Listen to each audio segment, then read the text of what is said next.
Alright, so welcome to a new guide on this channel, and this occasion is the Impact XT from Studio One. This is not a review, it's a deep dive guide about this device. So everything on this guide is in chapters, so if you look at the description or the timeline, you can jump to a section or skip the ones you don't want. So if you like this guide, please like and subscribe, and if you have the money, you can buy me a coffee if you want. Everything is on the description. So the first thing we need to learn, and we have a lot of things going on right here, is how we can load samples, to this thing. So you have several ways. Now you have available 16 pads across different banks, all the way from the A till to the H. So you can drag and drop samples, but you have multiple ways. So you can go to right here, the browse, and you can have some files. But ultimately, you can go right there at the top, and whenever you go to default, you're going to be starting with kind of a blank patch, but you can load all, some different patches. Maybe I'm going to be going to this one, which it comes with the Studio One, and there you go, kaboom, you have your samples. So going back to a default, it's going to take you back to a blank, kit. You can drag and drop from your own files, drag and drop, that's it, and it's going to be doing the trick. Now, instead of going to default, you can right-click, and you have some actions that you can do right here, like replace a sample or add a new one, or even clearing the pad over the whole bank. So I'm going to be clearing the pad. So sometimes what we want to do, we want to load things or samples, in this case, from a directory, from our own directory. So you can do this maybe by going right here and just drag and drop. That's gonna work. And sometimes, and if I go and clear the pad, sometimes we want to load a complete kit. So this directory will hold, a lot of files. So I want to drag and drop this. So if I do this, right there at the top, it says insert samples. So what it will do, it will insert all of these samples on the same pad. Notice right here, it says 1, 2, 3, 4, and that was loud. Sorry for that.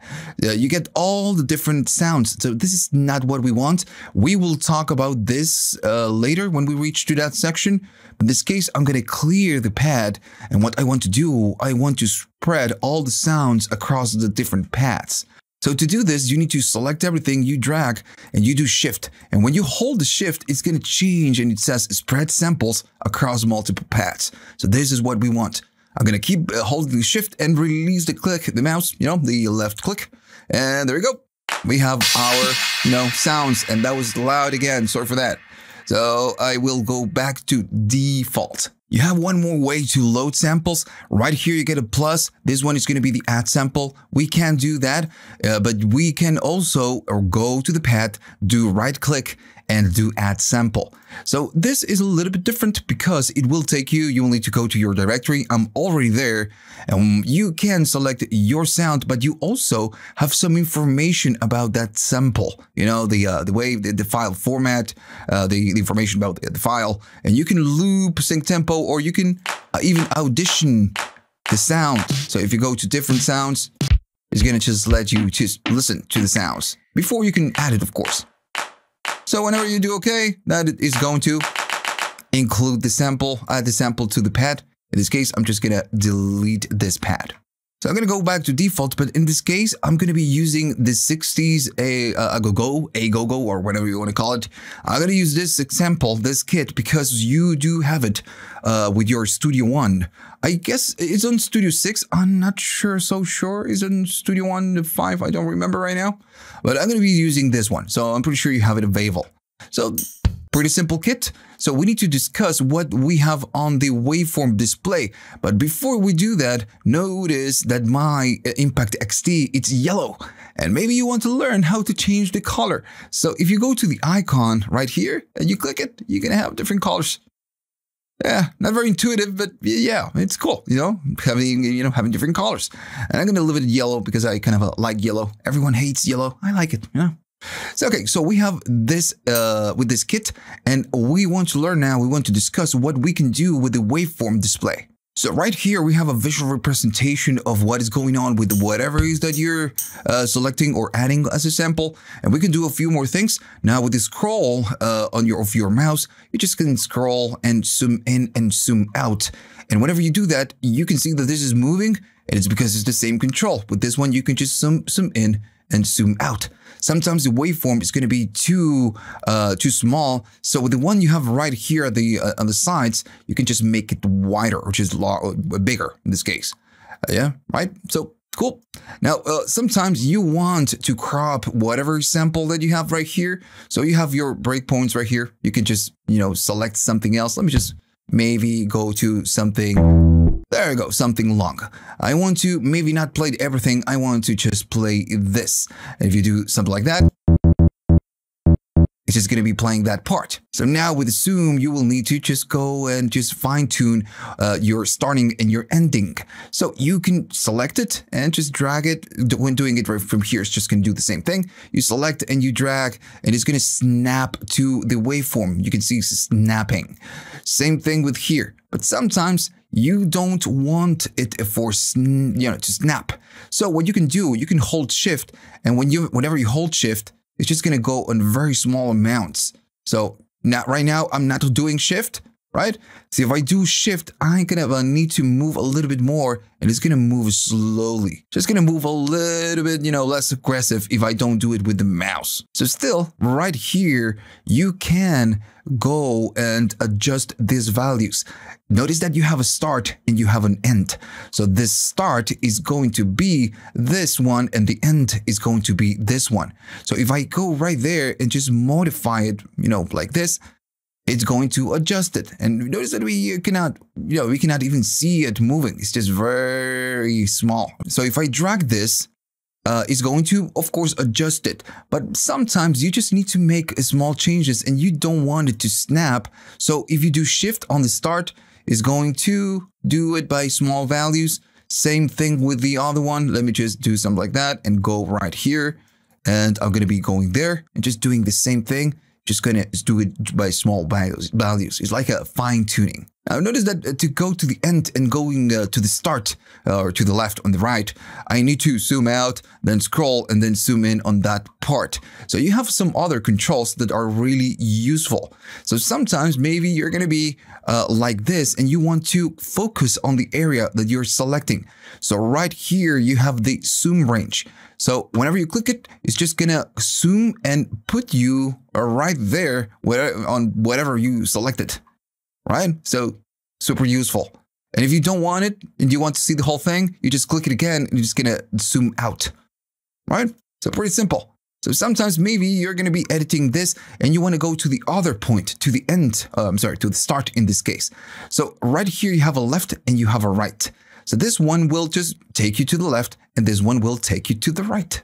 And right here, you have a kind of a manual, or I wouldn't say manual, it's just a drag control. So you can just move along and you can click the arrows just to move to the left and move to the right. So far, just very simple controls. And one thing I didn't tell you is that whenever you click something or you tap on a sound, right here, you will see the name of this sound. And I'm going to go there and I'm going to maybe go there. Now, whenever you load a sound, sometimes, or pretty much, every time, it comes from a directory. So these arrows that you have right here are going to be kind of moving to the next file on the list on that directory. So right now we have this one, which is that sound. If I click on this one, it's going to go to that directory where we have this. And it's going to load the next one. And of course, you can show this file if doing right click and showing it in the Explorer. If I go to the Explorer, this is where it is. So it's loading the next one. So the sound set. So I can go back right here. So if you import a kit from your folder, your custom folder, where you have a lot of sounds, by doing right or doing left, it's going to load the next file or the previous file on that directory, which is something really useful. For example, sometimes I like to create kits and load a kick, for example, from a directory where I have a lot of kicks.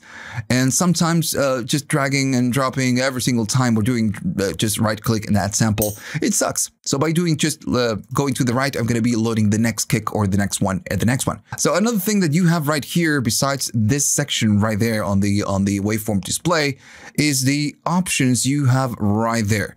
So you can reverse this. If you click it, it's just going to play in reverse. That's it. Pretty easy. Then you have the normalize. So this one will adjust the gain to standard. So let me just find maybe a sound that it's not this one. This one is a little bit it's very quiet in comparison with the other ones.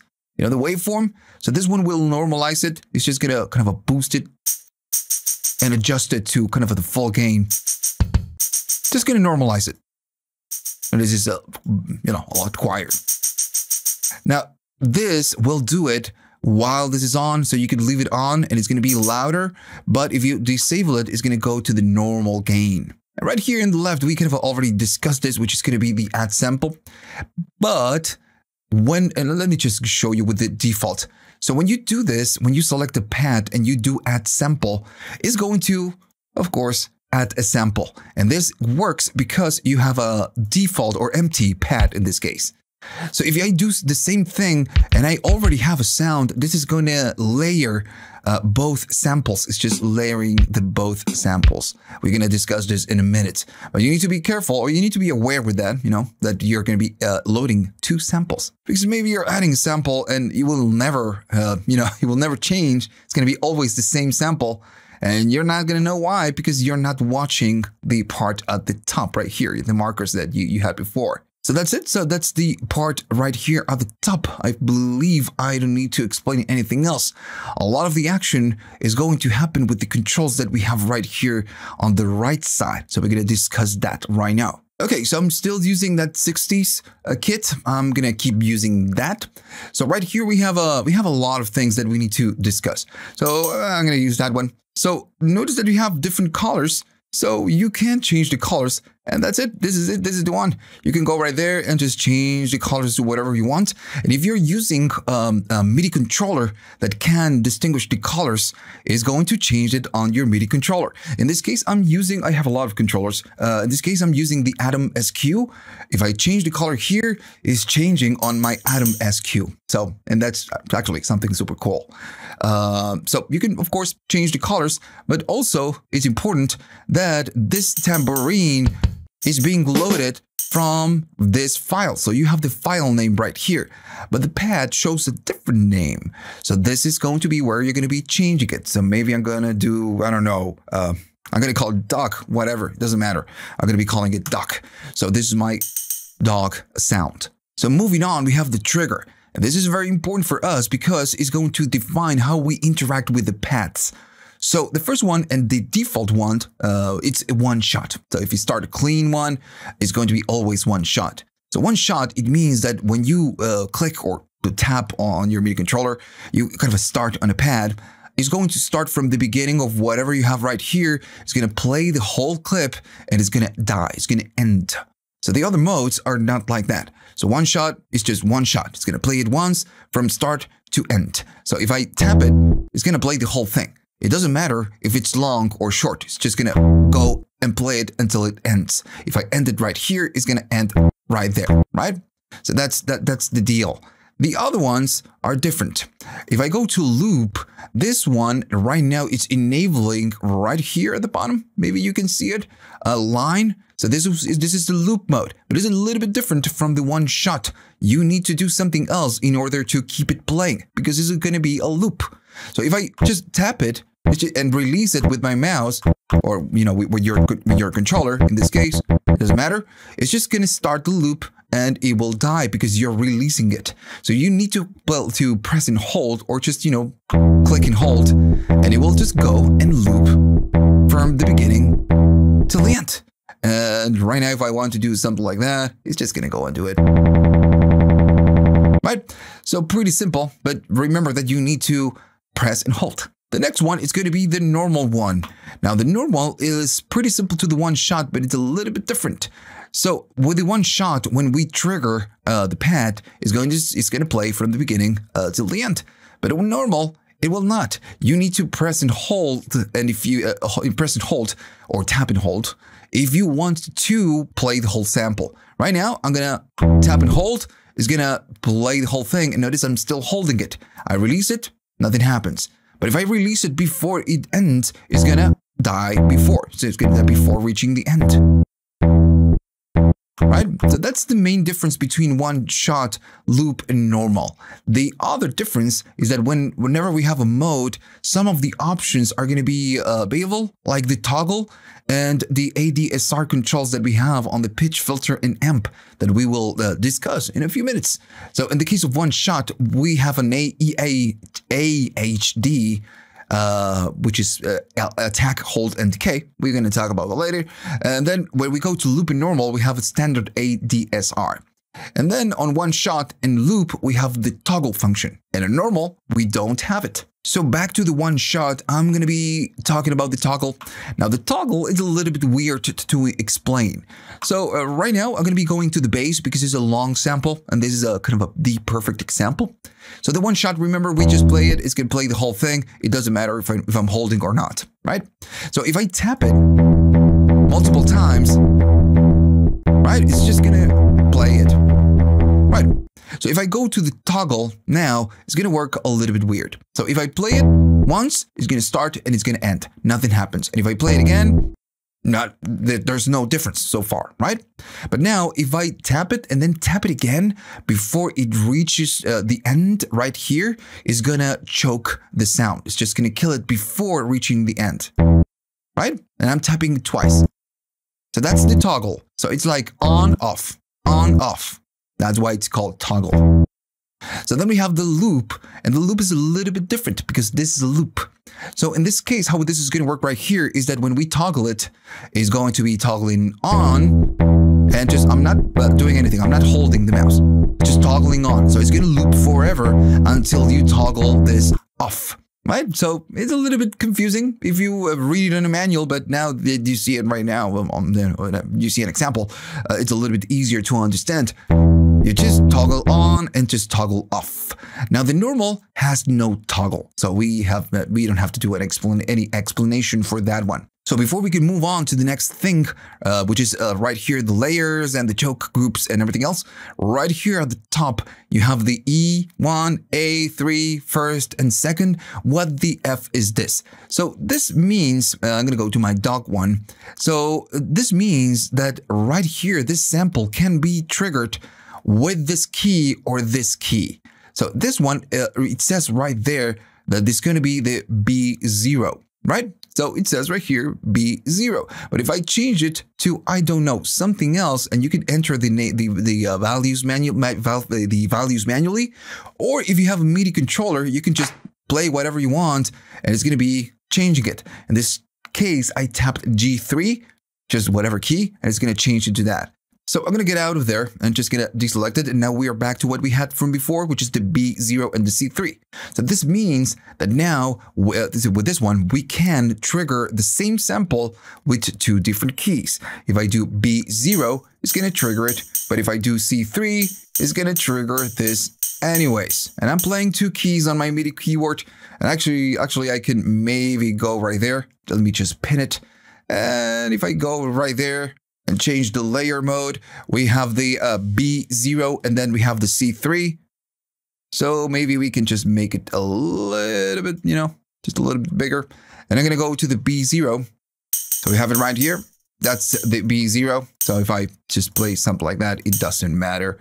I'm just going to be playing it. All right.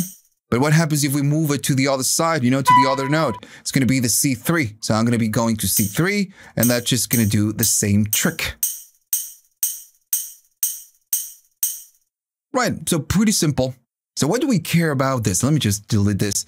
I'm going to go all the way back and back to mix. So why do we care about this? All right, so why do we care about this options that we have right here at the top? So this means that when you create your MIDI keys, or you just map it to whatever you want, you can maybe trigger the kick and the snare with the same value. So right now, let me just go to the bass drum, and we have the snare drum. So this one, I want to trigger this with my Z0, right? So that's going to be my bass drum. But also, I want it to be on the second one, I want to be the same key. So now if I play C0, I'm going to be doing bass and snare at the same time, and I'm playing one key, right? That's the main point about the first and the second. So if I go back, let me go back to default and go back to the 60 ago. Right there, if you want to delete it, if you delete it like this and you go out, it's going to go back to the same value. So yeah, so if you want to delete or you don't want a second key to trigger the same sample, you're going to need to do a dash. Just a dash, and enter is going to fix the problem. But if you attempt to just delete it and go out or do enter, it's just, it's just not going to work. If I do the same thing, I just delete it and do enter, it's just not working. So you need to do a dash. Okay, so let's just move on. I want to talk about the layer modes. I will start with the default kit. So the layer mode, it's very fun and useful. So you can load different samples within the same pad, and then you can just trigger them on different ways. So, okay, just let me just give you an example. I'm going to bring my kit, the one I had from before, and I want to select different sounds, and I want to kind of, add them on the same pad. So I'm going to be selecting a kick. I'm going to be selecting a bell because it sounds different, not because I like it, just because it sounds different. And then a clap. So they are just very different sounds. I'm going to drag, I'm going to drop. If I go back to our drum machine, we have 1, we have 2, and then we have the bell that sounds something like that. Right? So since you have, and I go back to the first one, you have 3 different sounds, you need to decide how you're going to trigger them.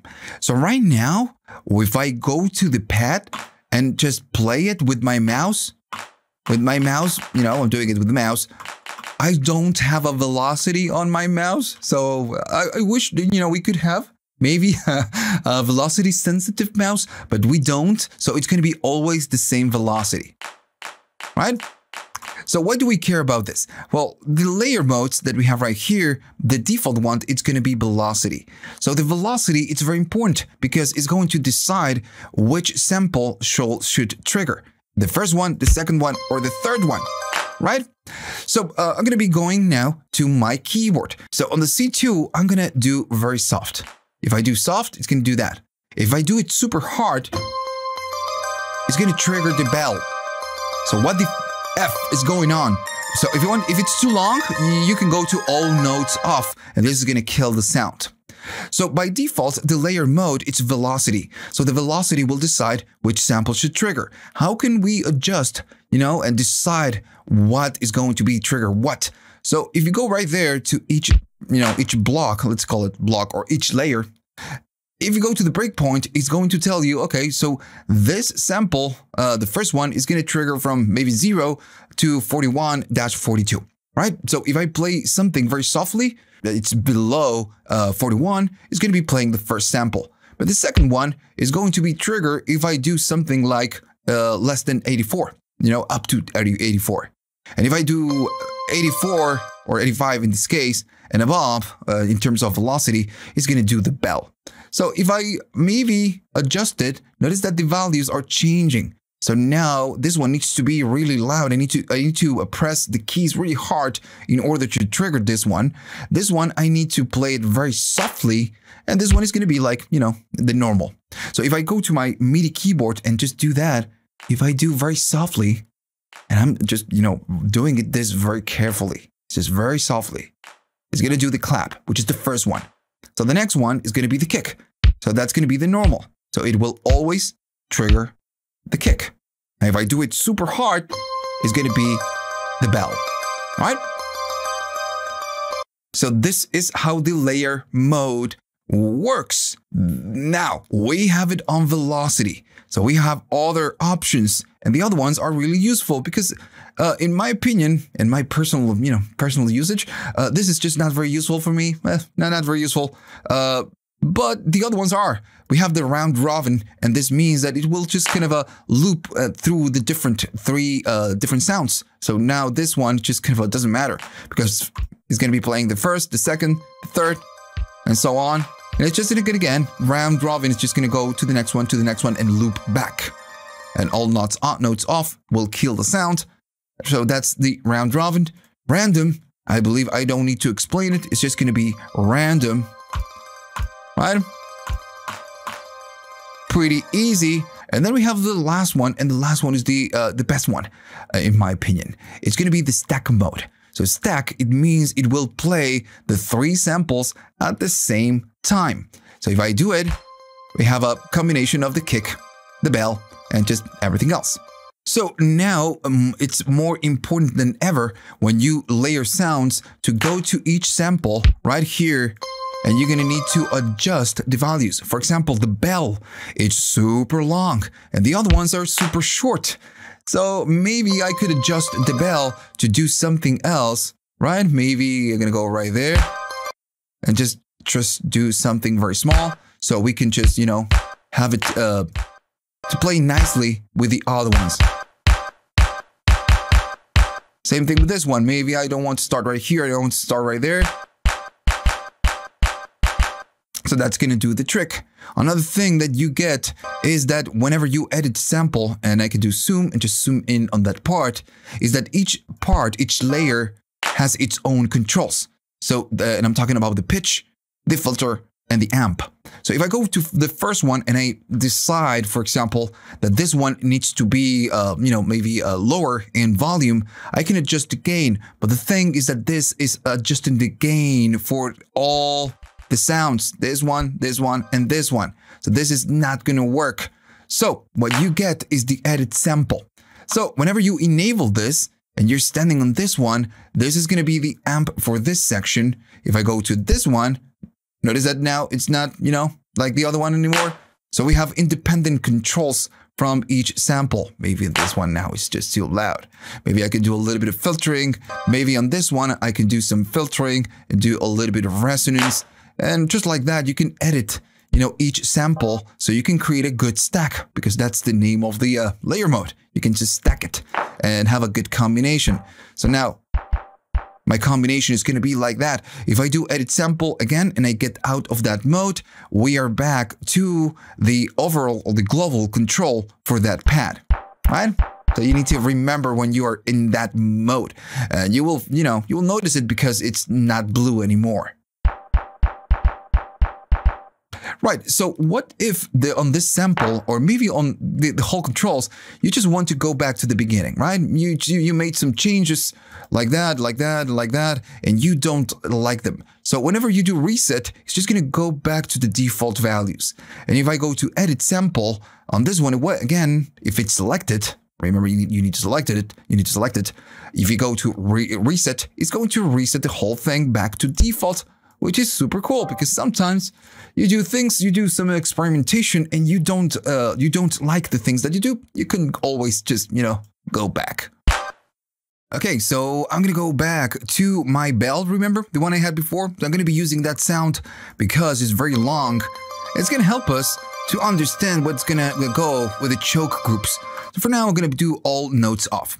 So the choke groups, what it will do, it's something very common that you find on any drum machine pretty much. And this means that if this pad belongs to a group, it's going to choke all the other sounds that belong to the same group. I know it sounds weird. It could, you know, it sounds difficult to understand, but it's not. Okay, so let me just show you. Okay, so I'm gonna go to the bass that I know that you have on this kit. I'm gonna be using this this one later, and I'm gonna use the bass and I'm gonna use the hat because it's very short. So right now, if I do the bass and I do the hat, this one, it doesn't matter if I play the hat while the bass is, you know, not over. It will not kill it. So the bass will always keep playing until it reaches the end, even though if I'm playing the hat. So what is, you know, what if we want to kill the sound of the bass, we want to choke that sound if I play this one? Well, that's the choke group. So right now, all the pads, they belong to no group. The choke groups are off. So, okay, so I'm going to be saying, okay, so this bass belongs to the group number 1, and the close hi-hat is going to be on the same group. So if this one is playing, whenever I play this one, it will choke whatever other sound or pad that it's playing when I play this one that belongs to that group. So if I play this one, right, and then I play this one, before this one reaches the end, is going to choke it, right? This is killing it. And it's because the hat belongs to the same group than the bass. So whenever the hat is playing, it's going to choke the other ones that belong to the group. If I do off and I do the same thing, the bass is not choking. So that's what a choke group means. And you have many groups because maybe you have maybe a long kit, and some sounds need to be choked. So for example, this one, the flute is a very long sample. So maybe I just want to choke it whenever I do a hat. So I'm gonna be, playing that hat, playing that sound, and if I do the hat, it's gonna be choked. Now, sometimes some sounds are gonna be super long, like this one, for example. So I'm gonna be going to off, and this is B1, and I'm playing the MIDI keyboard right now, the MIDI controller. I'm playing B1, and notice that every time I play it, it starts over. So it's not choking the same sound. So we get several instances of the same sound because this is very long and we have one shot until each instance of whenever I press it ends, it's just going to keep playing and playing and playing. And sometimes this might be something that you don't want. So you can go to the sound and say, this one is going to choke itself. So I'm going to be doing self. So now every time I do the same sound, and I play it again, it's going to choke the previous instant that was playing and start over. Right? That's what the self means. Alright. I'm going to go back to a 60s go template, the same that we've been using. And we need to talk about the options that we have right here at the bottom. They are pretty simple. We have the quantize. So right now, if I go to whatever, maybe I go to the tambourine, I'm going to be playing this. And the tempo, it's whatever. Whatever I play, it's going to play it. Now, the quantize will only work if your the transport is going. So it means that you need to be on playing or maybe recording or something like that. Now, right now, I'm going to go to the metronome and I'm just going to enable the click track. So I know that this is playing. Now, if I go to the tambourine or whatever other sound, maybe this one, it's not quantized. Everything I'm playing is going to go and play it. But what you can do, you can go to quantize and you can say, okay, so every time that I play this sound, I want it to play and quantize it on the fly, live. So it's going to be, in this case, it's going to be bars. So it's going to be each one bar. Oh, let me go to the tambourine. I'm just tapping it and notice that it's just not playing it whenever I want. It's just playing it on the bar. And it's just going to keep remembering because I tapped it a million times. Right. So what you can do, you can just quantize to beats. So this is going to be a little bit different. And this is going to just make sure that you are right on the grid. Right. So then we have faster and then faster. Right. So pretty easy to understand. And remember that this only works when the transport is going. So it means that when you're playing or when you are recording. So for now, I'm just going to go and put it to off. Right, so back to the default 60s. I'm going to go and load the bell sample. So we need to talk about the follow tempo. Well, let me just do all notes off. So the follow tempo, it means that this the pitch of this one, not the pitch, the speed, how it's being played, is going to be adjusted to whatever tempo we have on our session. All right, and let me just do something normal. So if I right now that we have the follow tempo, I'm going to be playing it. Notice it's faster, and we are stopped. So this is still going to work. And if I change the tempo and do it again, it's going to be slower or it's going to be faster. So there's a tiny bug on the interface sometimes. Whenever you enable follow tempo, sometimes it's just not gonna do it.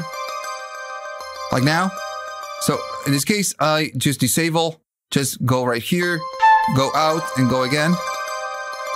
And it's going to be following it. There you go. It's just a tiny bug. That's fine. Right. So that's what this means And I'm going to be disabling this for now. And what I want to do, I want to talk about the offsets. So right here, you have the offsets. This is actually pretty easy. If I play it, it's going to start from the beginning and end at the very end. But you can offset the starting and the ending of the sample in milliseconds. And this starts on a different place. Oh, there you go. Now you can go all the way down and all the way up, and it's going to be a little bit weird. In the case of this sample, it's just going to work. But maybe on a sample that is just, you know, some shorter, it's just, you're going to be offsetting by 2 seconds. This is, you know, not even half of a second, maybe half a second. It's going to be, yeah, around there. So, yeah. Yeah, so that's what it means, what you're going to be doing with the offsets. Pretty simple. I feel like I don't need to explain anything.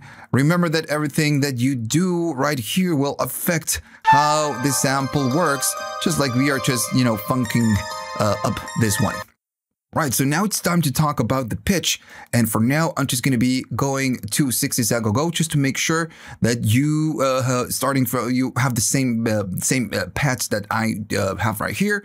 And I'm going to be using something, the bell, that it's very long, and it's going to be a little bit easier to spot with the pitch.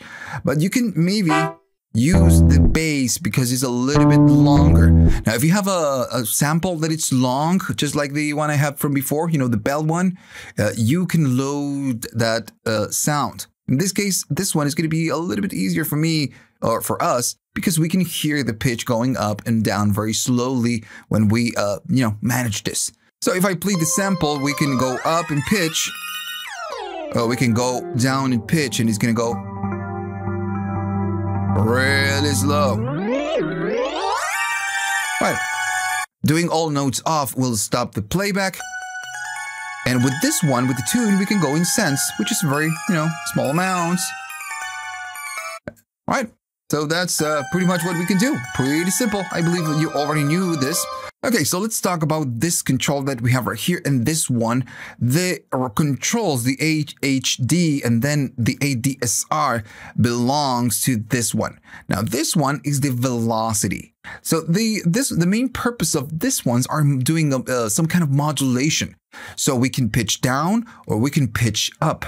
Now, the vel is going to be velocity. So whatever velocity we use to play the pad is going to affect the pitch in some fashion, right? So, okay, so in this case, just to make it a little bit easier to hear, I'm going to go maybe just do it like that. And this is going to be playing on B1. So if I play the B1, it's going to do that. Now, if I play very soft, it's going to be closer to normal, you know, to the normal pitch, right? And if I play hard, it's going to sound louder because the velocity is all the way up. But if I play, you know, play the key harder, it's just going to be faster. So this is what the velocity is going to do. You play fast, it's going to go faster. You play very softly, it's going to go closer to the original, you know, the original pitch. So it's like, you know, having different levels of, you know, detuning with the velocity. If you go the other way, it's going to just pitch it down. Right? And if I go kind of softly, let me do that like that, it's going to be closer to normal pitch. And if I do very hard, whoop, made a mistake on that one. Doing it hard, since it's going the other way, the negative way, it's just, you know, going like there pretty much. So yeah, now then we have the envelope, and this is a completely different thing. We have a dedicated control right here to manage the envelope. Now, how it works, it's pretty much the same as this one, because we can pitch up or we can pitch down. We can go to negatives or we can go to positives. In this case, I'm going to do positives. So you have three main controls to modulate the pitch. And what we want to do with this ones essentially is to kind of do a motion when we play the sound and go up and then go down, do something like this. And I'm kind of giving you the visual representation of how this is going to do it behind the scenes. But we do it with the envelope. So the attack, if you don't know what, you know, how the envelope works, we have an attack, a hold, and a decay. So the attack will decide how the motion of going up in pitch is going to take. So how long it's going to take. That's why if we hover, it's going to be in seconds and milliseconds. So if I go up, it's going to say that it's going to take for about like 1.5 seconds, maybe 2 seconds. It's going to go maybe make it really slow. And whenever we play this sound, the envelope will pitch this up, and it's going to take 1.3 seconds to go up in pitch. And when it's done doing its job, it's going to go back to normal pitch. That's what we do with this control. So I'm going to be going back to the normal, and I'm going to be playing it. It's going to go up. It's going to take 1.3 seconds, and then go back to normal pitch. All right, that's what we can do. So if we can even make it slower, we can go to the 2 seconds. Goes up, reaches peak, and then back to normal. Now, sometimes you just don't go, you just don't want to go back to normal. You just want to slow it down, because right now it's just going back to normal pitch, a little bit too aggressive. So that's going to be the decay. So how long is it going to take to go back to normal pitch? And I'm going to do this 2 seconds, around the same, maybe a little bit less. So now it will go up and then down. Maybe it's just too short. You can do a little bit more. Let's do it again. Up. And smoothly going down to normal pitch. Now, what if we want to go up in pitch? We want to sustain at some point. We want to hold it, to stay right there on the peak. And then after a while, then we want to go back. So that's going to be the hold. How long we want to hold it. So in this case, I'm going to be maybe doing. I'm going to make maybe shorter times. And this one again is in milliseconds. Maybe I want to hold it for about a second, maybe something like that. So now it's going to go up. It's going to hold, and then it's going to go down. And we are doing this motion. We're going up, then holding, and then slowly going down. Up, hold, down. Right? Pretty easy. So that's what we could do with the velocity and the envelope. We just, modulate the pitch in this case. Now, remember that on one shot, we have AHD, right? On the other ones, we don't. We have a standard ADSR. And it works the same way. The only thing is that it just works a little bit different. So in this case, we have this envelope, and I'm going to go down on all of them. So we can just, I can show you how they work. I'm going to go down on all of them. So if I play it, there's no change. Now, remember that we need to play and hold. In order to keep it playing. So that's the flute, nothing happens. So the attack still works the same. It's going to take a certain amount of time to go up in pitch. And then goes down. So then we have the decay, and we already know the decay. It's going to take some time to go back. Now then, we don't have a hold, we have a sustain. So it means while we are holding the key, or maybe just pressing, playing the pad, or whatever key, and just keep pressing, I'm not releasing it, is going to sustain right there at the top after the decay stage. So let me just do something like that. Okay. So I'm going to be playing that flute. Is going to go slowly up, then it's going to decay a little bit, and then it's going to sustain up in pitch for this amount of, this value, because the sustain is a value. It's not a time knob. So I'm going to be playing it. It's going to go up, go down, and notice it's never going down, never going back to the normal pitch. It's sustaining.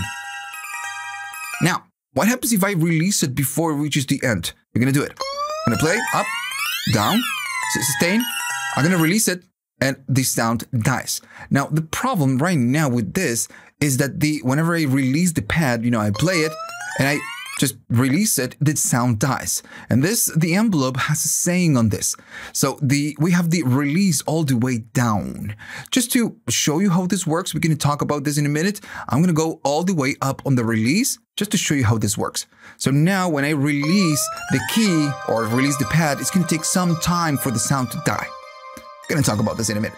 In this case, what I want to do, whenever I release the key or the pad, I want for the sound or the pitch to slowly, go back to the same pitch. So I'm going to be playing it. Let me just do all notes off. I'm going to play it. Up. Decay. Sustain. And I release it. And it slowly goes back to normal pitch. So this is how we use the ADSR. So attack, decay, sustain, I'm gonna release it, and goes back. Right? So it's taking a little bit of time to go back to normal pitch. Now, since now you know how ADSR works, doing all of this is just gonna be a little bit easier. But yeah, we can do envelope, and we can even go to negatives. Right now we are just pitching up, but we can do, we can pitch down. Right? So let me just do, again, notes off. And if I release it, it's gonna slowly go back. Right, really cool. You can create really cool effects with this. Of course, you need a little bit of imagination. I'm gonna be going to reset. I'm gonna go back to the default. So, okay, so let's talk about the filter. Now, the filter by default, it's off. By clicking here, you just can enable this. Okay, so I'm still going to do the flute, the bell, but now we are going to be doing the filter, and now we are going to be able to see how much cutting we are doing, or what we are doing with the filter. And the main point is that with the filter, we can just cut high frequencies, in this case, with the cutoff, and you have different modes. And this is how much we are cutting. We are cutting a lot. We are making it very dark. Now you have different modes. You have a low pass, which means that you're going to be chopping high frequencies. And you have different types, and these are emulations of analog gear. And then you have an echo filter. Now the echo filter is still low pass, but it's a little bit more echo friendly. So it will not consume so much resources because it's not an emulation of an analog filter. Now the other one is going to be a band pass, and with the band pass, you're going to be kind of creating a curve right here, just like this. And the band pass really helps when you do resonance to kind of sweep it. Right? So, okay, so then you have the high pass, it means that you will chop low frequencies. So now it's going to be the opposite way. Instead of chopping high frequencies, we're going to chop low frequencies. Right, and then you have all the modes of low pass, and these are just, pretty much the same, but they're just a little bit different in how they work, especially when you do a resonance. But they're just different modelings of, different analog gears. In this case, I'm going to go to the 0 one to 24 dB per octave. Right here, which is going to be an aggressive cut, but it has a good resonance. So with the resonance, what we do, we create a peak at the breakpoint. So if I go up in pitch, notice that we have a peak right there. And if I start sweeping, we get it, right? All right, so that's pretty much what the resonance is. Just going to create a peak at the breakpoint. So right here is the breakpoint, and right there is the peak. Right, and all of this is just pretty simple if you, know a little bit of synthesis, because this is a very standard control on any filter. Now, the thing is that we want to learn, because this is pretty basic, I'm pretty sure you already guessed this, is how the rest of the filter works. Now, since we already know how the pitch works in terms of velocity and the envelope, this is going to be a little bit easier, because now we know that when we play it, the velocity will affect how the cutoff is going to be moving. So I'm going to go all the way up on the velocity, and I'm just going to be doing a little bit of that, a little bit of resonance, so we can clearly hear what's going on. So I'm going to be playing, nothing is happening. I'm going to be playing softly. So when I play soft, the cutoff, it's not moving. We are cutting a lot of frequencies because the velocity is just very velocity sensitive. Now, if I play kind of on a mid intensity, we are going to be cutting not so much. And if I do it super hard, we are going to be cutting less. So this one works just like the pitch.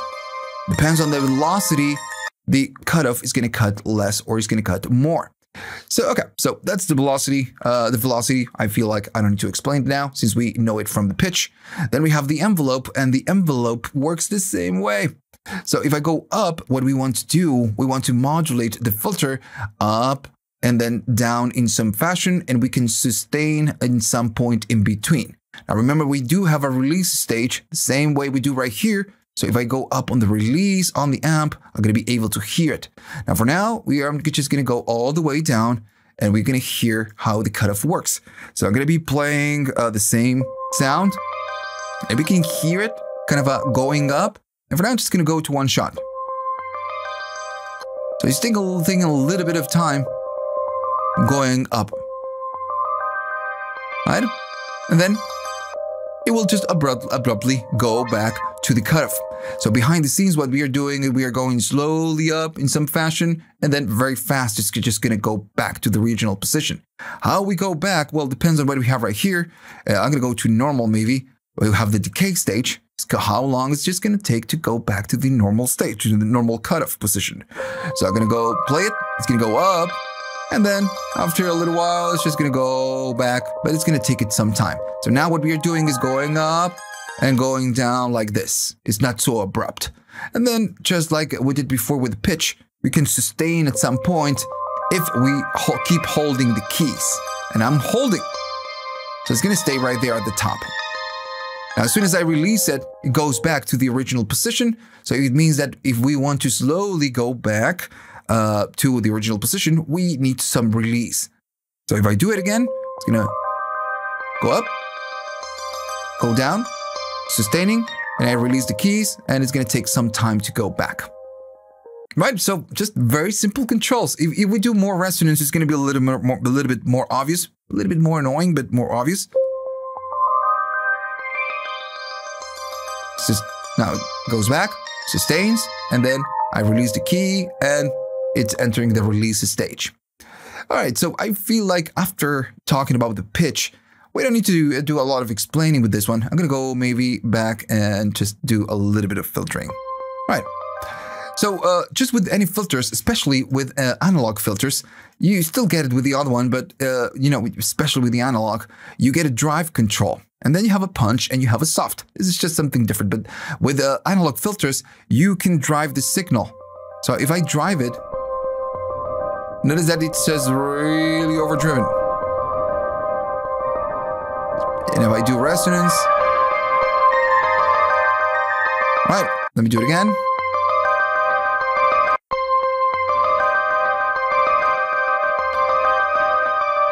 Right. Pretty easy, right? So, okay, I'm going to go down, and then you have a punch. Now, the punch is really cool. I feel like I don't need to do a cutoff. Maybe. Actually, I do. I'm going to go there, and I'm going to be doing punch all the way up. As soon as I play it,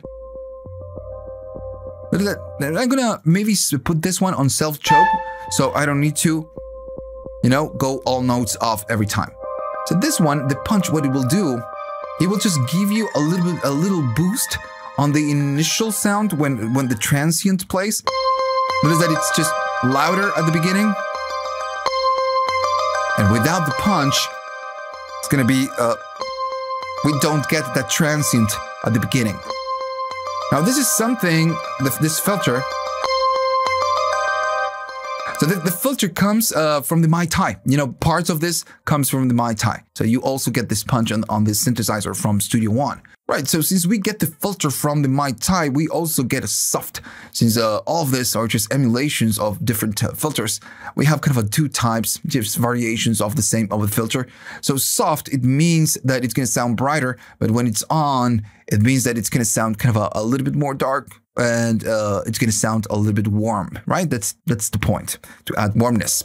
Let me just do something like that. If I play it, it's going to be like that. If I turn it off, you notice that the sound is just, the change is just very mild. Now this depends on what you're playing.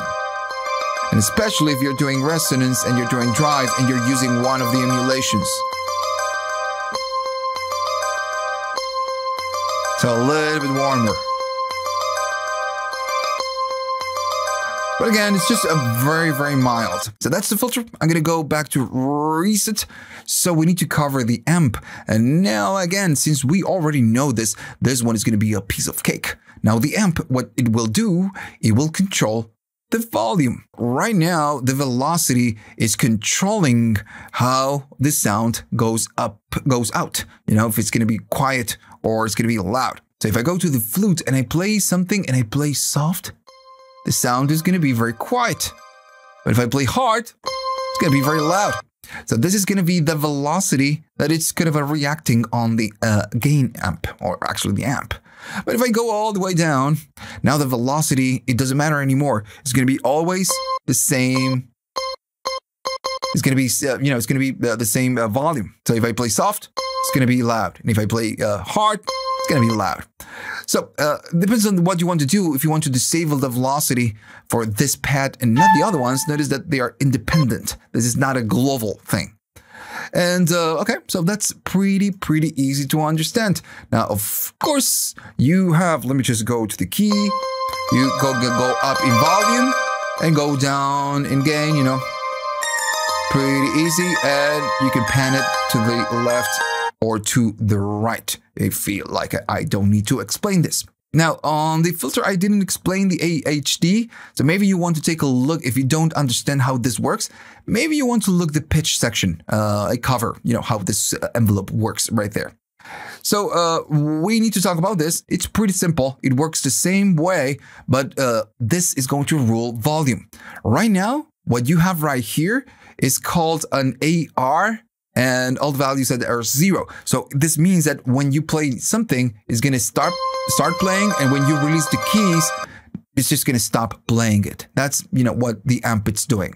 And the ADSR, it's working by default. We don't need to enable like we do with the other modules, because on the other modules, we do a modulation on a control. On this one, it's just working by default.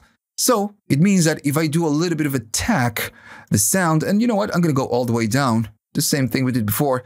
I'm going to be playing it. The sound is going to slowly go up, and at some point, the sound is going to be, it's going to die because we don't have a decay, we don't have a sustain, and we don't have a release. So the sound is going to slowly go up because we have a slow attack, and then it's going to die. Now, if we want some decay, we are going to be doing some decay. It's going to be going up, reaches the peak, and then it's going to go down in volume on a softer kind of a fashion. Now, if we keep holding the keys, it's going to sustain it at some point. Now it's sustaining, and if I release it, it's going to die. Now, if we want for the volume to slowly fade out when we release the key or the pad, we need to add some release. And for now, I'm just going to, you know, get rid of the sustain. It's going to go up. It's going to go down, and I release the keys. Actually, I do need to sustain. Sorry for that. Let me just do it again. It's going to go up. It's going to go down. It's going to sustain. And if I release it, it's slowly fading out. So sometimes you're going to be using a MIDI controller in order to make it work. Now, if you have an Atom SQ, it's going to do it by default. In my case, I have an Atom SQ. I don't have the other one. But if I do it with the Atom SQ, I play a pad, and it's going right there, and it's highlighted right here. If I go to the next one, it's just going to do it. The next one, the next one, the next one, the next one, and so on, right? So this is because I'm using the SQ. Now, if I use a different controller, I have a MIDI keyboard. I have a couple of MIDI keyboards. If I play them, if I play the bass drum, notice it's playing it, but it's not highlighting this, right? And the Atom SQ is doing it. Maybe it's some configuration I didn't notice. But with a different controller from a different brand, in this case, it's just not doing it by default. So right here at the top, you have something called pad focus. When you enable this, now your MIDI controller will just take you to that sound and just highlight whatever it is that you're playing on your MIDI controller. In my case, that it's not the Atom SQ. Right? So that's what the pad focus means. Maybe it's just, you know, very dull and you don't care, but, you know, that's what it is. Right, so I'm going to go back to the 60s Agogo so we can all start from the same place. Now, maybe you noticed, or maybe you didn't, sometimes when you load a default kit, maybe you never did it, you know, but when you select the patch, if you go to your mix section, you will see that you have different channels for this, and you might not know why. By default, some patches, they have something called pad routings enabled. So what it means is that you can configure how this goes out. And to understand this, we're going to start from the very beginning. I'm going to go to default. So we start from a default patch, and I'm going to go there. and all my routings are going to be off. So usually, and you know what, I'm going to remove the instrument and start from scratch. So I'm going to go to browse and I'm going to be looking for the impact. I'm going to drop it right here so we can create an instance. So when you drop it and you're in default, of course, you have one single channel. That's cool. That's normal. So when you load something else, it's gonna enable the channels. And if you go out, you're going to keep those channels. Now, what I want to do, I'm going to be loading just so we can learn how the routings work. I'm going to go there. I'm going to be loading a couple of sounds, right? So what I want to do, I want to load a kick, a snare, a clap, and a hat. Something simple. So I'm going to do the kick right here. I'm going to do the snare right here. I'm going to do a clap right there. And I'm going to do a hat. Right. So, okay. So now we have a kick, a snare, a clap, and hat. Very simple thing. So all the different pads, the different sounds that we have right here on each pad are going out on the same channel, just the same instance. So if I create a clip and play them on the same spot, they all go out on the out from the same channel. If you want to do something like this, that is cool, you know, because it's going to go always from the same channel. Now, each pad, you have the ability to solo. Notice that it's not playing. You can mute it. So it's not going to play, and you can select a different channel for this one, or you can make it stereo, or you can make it mono. And this stereo and mono works with the channel, the pad routings. So, okay. So let's say that you want to change it to mono. So this one is going to be on channel 1. All of them are just on channel 1. In this case, this one can go to stereo 1, which is going to be the default channel, but you want to make it mono. So if you want to keep the same relationship that everything is going to go out from the 1, well, in this case, you're going to need to go to mono 1. As you do this, it's going to create an extra channel, and this one is going to be the mono on your kick, and the rest is going to go to the other channel that is going to be stereo. So behind the scenes, you might have different channels just doing different things and receiving different sounds. This one is the kick, mono, and the other one is going to be stereo. Now still, you can undo this. If I go right there and just go back to the stereo one, it's going to be going out of this channel, right? Pretty easy. Let me just close the browse. So we are back to what we have from before, but now we still have this channel available. And it's because you can configure how all the different sounds go out from your instance or your channel. And if you go right there at the top, the outputs, if you go there, you can choose right here what to do. Okay, so now I want to get rid of this one, and I know that I'm not using it. So by unchecking this, it's going to remove it. So now we have one single channel and all the different sounds go out from this one. Now, what if you want the other thing? You want to expand all the channels and have all the different samples, the different pads on different channels, and you want to mix them. Okay, so for this is the number. You can select on which channel this should go out, and this is going to create, of course, this for you. So, okay, so the kick is going to go out on channel number 1. We already have that one. So the snare, I want this to go out on the stereo 2. This one is going to be the stereo 3, and this one is going to be the stereo 4. Now, as we do so, it's going to give us a channel that goes out to impact, which is going to be this instance of impact, and all of them are just independent. So this means that now you can throw a million plugins on the kick, on the snare, on whatever it is that you're using, and you're going to be able to mix this. So that's pretty much it. That's the pad routings. You can just decide where this is going to be going out, right? And it's completely up to you. Now, at the end of the day, if you want to manage your routings, you need to go right here. And it's a little bit confusing sometimes because you see the names right there and they're not very relevant to whatever it is that you're doing. So in this case, remember, this is the kick. Well, you can go right here and say, dude, this is going to be the kick. This one, okay, well, this one is going to be the snare and so on. This one is going to be the clap. And the other one is going to be the hat. So now it's just, you know, not that confusing. And if you go right here, it will tell you the first one is going to the kick, snare, clap, and hat. Now, what if you want to make the hat mono and it's stereo? Well, it works the same way, right? So you can go right here and click it and it will just tell you where you want to go out or ask you. So in this case, I can use Mono 1. Mono 1, it's free and you can see that it's free right here. So I'm going to be going to Mono and then just to keep it, to keep it consistent, 1, 2, 3, I'm going to go to Mono 4 just because I can. And right now we have a stereo called hat and we have it enabled right here. But whenever you play this, it's just not going to go out because this goes on Mono 4. So now you need to go here, disable this because you're not really using it. And remember, if you enable, notice that it's clearing the names. And right now you need to go to that one and say, okay, dude, this is a hat. And that's going to be a hat. And you are going to be able to see the change right here. So yeah, you can create whatever kit and then configure the outs just like this. Now, always remember that when you just uncheck it and check it back, this is still going to work, but it's going to erase your name or whatever name you gave it right here. Right? So you need to make sure of that.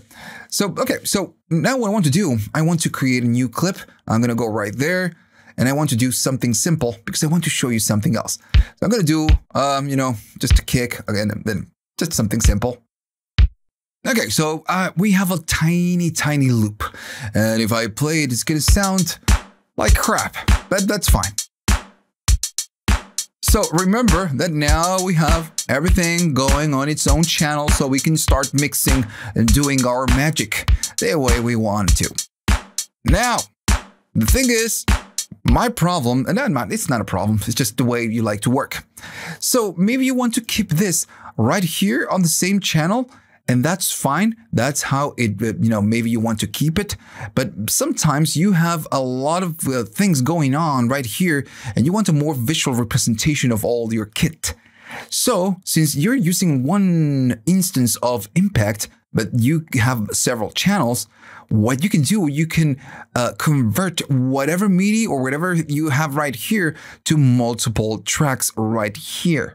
So, okay, I'm going to be selecting the clip that I want to convert to different tracks because that's what we want to do. I'm going to right click it. I'm going to go to instrument parts and you have an option that says explode pitches to tracks. So I'm going to be clicking this. It's going to take just a second. And now if I play it, we have the same thing, but we have it on tracks. Of course, this one will split the MIDI. So now this belongs to the clap and, the kick and head and everything else. So we still have the same thing. And notice at the bottom that everything is going through the impact. So nothing really changed. Everything goes, listens to the impact and goes to the main out. Right? It's a very, very useful thing. So what if you don't want to work with MIDI? I'm going to go back and just go back to the same thing I had from before. Now we have a different thing called transform to audio track and works with Impact XT as well, especially on this channel. So I want to right click and I'm right clicking right here and I want to go to transform to audio track.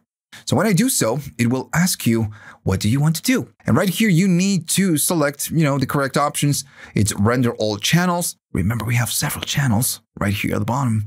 And you can render the inserts if you are using inserts and so on and so on and so on. But this, what will do, if you preserve the instrument track state, I'm going to do OK. It's just going to kind of a bounce and convert everything to audio. So now we have the tracks. We can play it, and we have the same thing. Now remember that we still have this instance. Now we can hide the tracks if we wanted to. And if I go right there, there's that they are gone. So I can just, toggle this one. Now, still, what happens if we want to go back? Right? So it's awesome that we can convert this to audio and then work with that. So that's fine. Now, what if I want to go back to the MIDI state? So I can, if I go right here, we can do the transform to instrument track. And maybe you're wondering, why do we get this funky or funny looking drawings right here, lines? This is because this was rendered from an instrument track, and now we can just render it to audio, and now we can go back to an instrument. So if I do right click, transform to instrument track, and we have the same thing we had from before. I know that I'm not telling you anything new. This is something that you can do with any instrument, but you know, it's particularly it's kind of a good, especially when you have something that where you have multiple channels and you want to convert it that way. You can do this with pretty much any instrument, really. All right, so that's it. I feel like I don't need to explain anything else. You can copy, for example, let's say that I go to that kit. I'm going to be copying. You can copy paste different things, then go back to default and then paste it, and kaboom, I just copy that kit. You can go right here and store it as a preset, and you know, all the things that we can, you know, usually do with any instrument. And that's it. I feel like I'm not forgetting anything. I'm pretty sure there's always something that you forget when you create guides or tutorials. There's always something. So maybe let me know down in the comments. Hopefully you liked the guide. You learned something new. So remember to like and subscribe if you really liked it. And if you want to buy me a coffee, you can. Check the links at the description. You have links for PayPal. You have Patreon if you want to be a 1 month patron. And you have the YouTube thanks now. So you can do that if you want and buy me a coffee. All right? So see you on the next one.